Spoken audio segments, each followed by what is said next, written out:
The final Grade 1 on Wednesday is the Weatherby's Champion Bumper. And at the minute, Kilcrut, who has finally learned how to pronounce properly, is 15-8. Sir Gerhard, now a stablemate of Kilcrut, is 2-1. 10-1 Three-Stripe Life. It is 20-1 Let's Be Clear About It, 20-1 Hollow Games, 25-1 SLA Bell, and 25-1 Ramilles.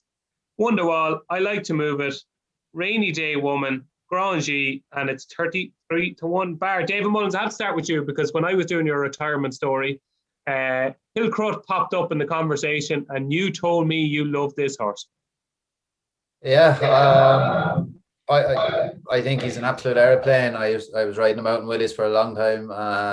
Haven't rode him recently actually, but he's a gorgeous horse, and he's so professional and hardy. Maybe that's because he's 6 years of age. That's probably a big thing. But so is Sir Gerhard. The connection I had to both of them was Granny bred Kilcrut, and one of my best friends that passed away bred Sir Gerhard. So now they're in the same camp. I don't know which one I'll be cheering on, but I think Kilcrut because of the swap of stables so close to Cheltenham. And tell me this, right? You say, when I was talking to you, rode him every morning, you said you haven't sat on him recently. Why would that change? Because he's looked good at Leopardstown, like. Oh yeah, because Paddy Mullins took him from then. Oh, I see. Yeah. Yeah. So, and tell me this, like, of Willie's original team, was he kind of head and shoulders above everything else? Yeah, to me anyway, he was. I don't really know. You see so many horses in there. There's about 200 horses there, so you're looking around. You don't know what things are. And there's horses you've never heard of. So, well, from the day I rode this lad, he was him and Energy Mean were my two for the season, I thought. Well, you didn't pick too bad now. They're doing all right. Unbeaten, the two of them. So that is Kilcrut, currently 15-8 favourite. Do you think Paul will ride Kilcrut, David? He'd be mad not to, yeah, definitely. I think he would. Okay, that's good enough. Mikey, will you be getting the leg up on Sir Gerhard, maybe? I might be allowed to lead him around on the Tuesday evening. I don't know. Is the plan to run? I suppose it is it? I'd imagine so. Yeah, I haven't heard any different anyway. Yeah. I suppose he's running, and I'd imagine Paul Townend will ride him. And he won it last year for Sheveley Park. Sure, didn't Granny breed Kilcrut, and Tony sold him, so I could imagine maybe Danny will be doing his best negotiation to be getting on Kilcrut. But I don't know how it'll work. But you have a better idea than me. Like, it's Willie Mullins. It's 10-12 job. Like, if for the down the pick, like, you know. So yeah. Do you like Kilcrut? Yeah. Do I think he's a good bet in the Champion Bumper? No. That's all right. Race right. Leopardstown. And it didn't fall apart, but like Patrick got it right, and as he would most of the time, and he settled. Like, Champion Bumper is like it's helter skelter. Some horses don't settle in it, and it's game over. I'd be just worried a little bit if he doesn't settle. Didn't you almost win the Champion Bumper one year? Yeah, Battleford. I was bet no. Bet a nose. Yeah, ran a blind. Do you think you're up? To be honest, I wasn't really sick because I couldn't believe I actually got that close, Dave. And I never knew I was up. I couldn't believe, like, he was the fifth string, and he ran real well. But no, I walked down the chute, Dave, and I said to myself, God, I'm lucky to have a winner here, because I don't think I'll have another chance to close again. You never know, Mikey. This year you're on the team. You're on the team. I'll pack the bags anyway after your information tonight. You will. I'll be packing. I'll be getting the boxers clean now. I'll be getting five pairs of boxers. You'll be going Monday to Friday. So in the Hugo Boss boxers for Cheltenham. No, it's cold. No, we're in a global pandemic, Mikey. There's none of that. Don McLean, Kilcrut. Yeah, like it's interesting, isn't it? Because it's interesting to hear what David's saying about it. Because before the Leopardstown race, there was a bit of a split, wasn't there? There weren't, like, I think didn't Willie say Ramilles might be the one, and Patrick? Yeah, Willie wanted Patrick to ride Ramilles, who he still thinks the absolute world of. Would you believe? And it was a funny race, like as Mikey said there, like they went very, very fast. And Gavin Cromwell's horse, let's be clear about it, was up with the pace from early. I like so on strict lines of form, Kilcrut beat Let's Be Clear About It by further than Sir Gerhard beat him at Navan.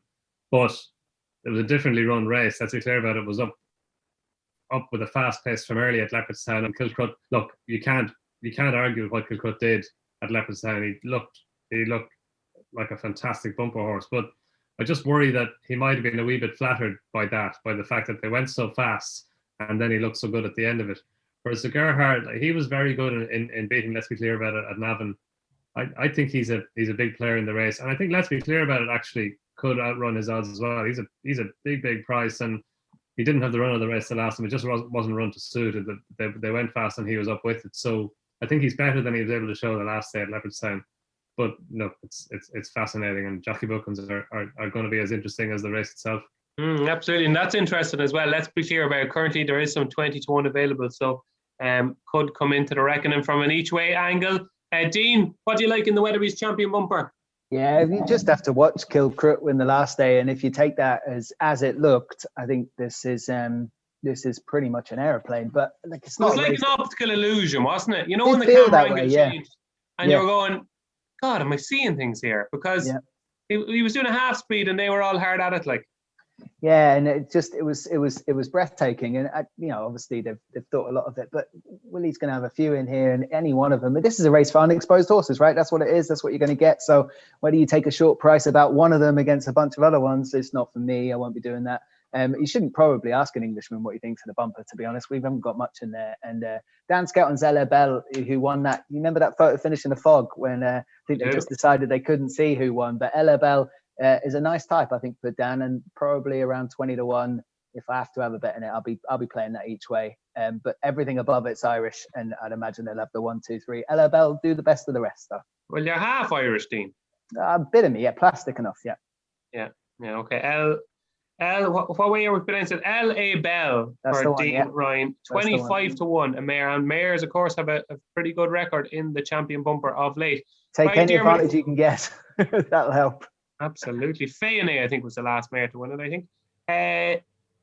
Diarmid, the Weatherby's Champion Bumper. First of all, right, don't tell us, but have you a strong opinion? I have absolutely no opinion. The last Champion Bumper winner I backed was Silver Concord. It's a race I don't do well in, so I leave it now. That wasn't today or yesterday. What was that? That wasn't today or yesterday. It most certainly wasn't, yeah. So you learn that there's some races not for you. This isn't. That's fair enough. Can't argue about that. So there you go. That is the grade ones on Wednesday. All we need now is your best bet for Wednesday, lads. Dean Ryan, your best bet on day 2 of the 2021. Yeah, it could possibly be the best race of that whole day. Is the Ballymore, and I'm going to go with Bob Ollinger to come out home in front of Brave Man Game and Gala de Menil. So Bob Ollinger, I think, could be very good. Okay, I have a feeling there's going to be a trend here, because I have a feeling Diarmid Nolan is also going to go for the Ballymore. I am, and Gaillard de Menil. So Gaillard de Menil for Diarmid Nolan. Don McLean, your best bet on Wednesday?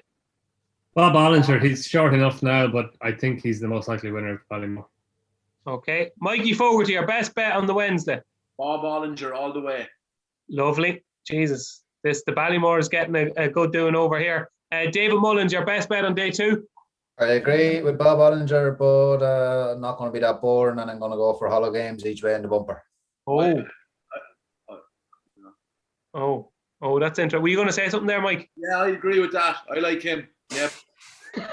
I'm agreeing with David. Who trains him, Mikey?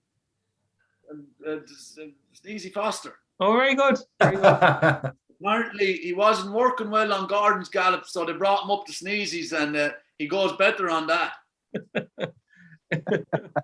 Yeah, Hollow Games. Actually, he was very unlucky, or she was very unlucky the last day. I thought Hollow Games very unlucky. Well, my best bet on the Wednesday is in the Grand Annual, and of course, called. It's one of these ones now that people are going to groan when I give you the name. Okay, but I think Entukas is going to win the Grand Annual. I just think he's got the experience now. And I know he's only 8-1, he's single figure price, but Entukas in the Grand Annual for Joseph O'Brien, JP McManus, and probably Mark Walsh is my best bet on the Wednesday of the Cheltenham Festival. That's 2 days done, lads. We're halfway there.